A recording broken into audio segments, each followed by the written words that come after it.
நல்லா ஹெல்த்தியாக சாப்பிட்ணும், அதுவும் டேஸ்ட்டாக சாப்பிட்ணும் அப்படின்னா கண்டிப்பாக இந்த ரெசிபி உங்களுக்காக தான். நல்லா ப்ரோட்டீன் ரிச் கட்டட் ரெசிபி இந்த வீடியோவில் பார்க்கலாம். வீடியோவை ஸ்கிப் பண்ணாமல் ஃபுல்லாக பாருங்கள், கண்டிப்பாக உங்களுக்கு யூஸ்ஃபுல்லாக இருக்கும். ஈவினிங் டைமில் இந்த கட்லெட் செஞ்சு சாப்பிடுங்க, ரொம்ப டேஸ்ட்டு பிரமாதமாக இருக்கும். இதுக்கு நான் சோயா சங்க்ஸை ஒரு பவுலில் வந்து ஆட் பண்ணிக்கோங்க. அதில் வந்து கொதிக்கிற தண்ணியை இதில் ஊற்றி ஒரு 5 to 7 minutes வந்து நல்லா சோக் பண்ணி நல்லா பிழிஞ்சு எடுத்தீங்க அப்படின்னா அதில் இருக்க தண்ணி வந்து நல்லா எக்ஸ்ட்ரா வாட்டர் வந்து ஸ்குவீஸ் ஆகிடும். இப்போது இதில் மிக்ஸி ஜாரில் ஆட் பண்ணி ஜஸ்ட் வந்து ஒன்றும் பாதியமாக பல்ஸ் பண்ணி எடுத்துக்கோங்க. ஸோ இன்னொரு சாப்பரில் வெங்காயம், கொஞ்சமாக கொத்தமல்லி, கொஞ்சமாக கருவேப்பிலை நல்லா ஃபைனாக சாப் பண்ணி இதில் ஆட் பண்ணிக்கோங்க. இதில் பைண்டிங் ஏஜென்ட்காக நான் வந்து கொஞ்சமாக பொட்டுக்கடலை மாவு வந்து ஆட் பண்ணிக்கிறேன். ஸோ தட் உங்களுக்கு வடை மாதிரி தட்டும் போது உங்களுக்கு நல்லா பைண்ட் ஆகி வரும். இதுக்கு தேவையான மசாலாஸ் எல்லாமே ஆட் பண்ணிக்கோங்க.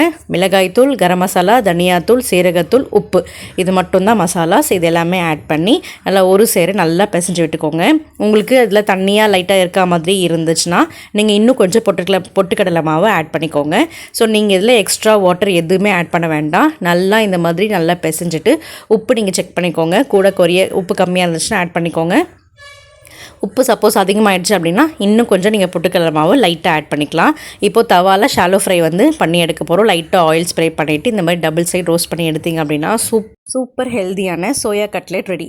இதுக்கு நான் டிப்புக்கு வந்து ஜஸ்ட் நான் கர்டில் கொஞ்சமாக கொத்தமல்லி, கொஞ்சமாக வந்து சீரகத்தூள், மிளகாய்த்தூள், உப்பு, லெமன் ஜூஸ் இது மட்டும் வந்து மிக்சியில் போட்டு நல்லா அரைச்சி இந்த மாதிரி எடுத்து வச்சுருக்கேன். அதில் டிப் பண்ணி சாப்பிடும் போது சூப்பராக இருக்கும். வீடியோ பிடிச்சா லைக் பண்ணுங்கள், கமெண்ட் பண்ணுங்கள், சப்ஸ்கிரைப் பண்ணுங்கள். பாய்.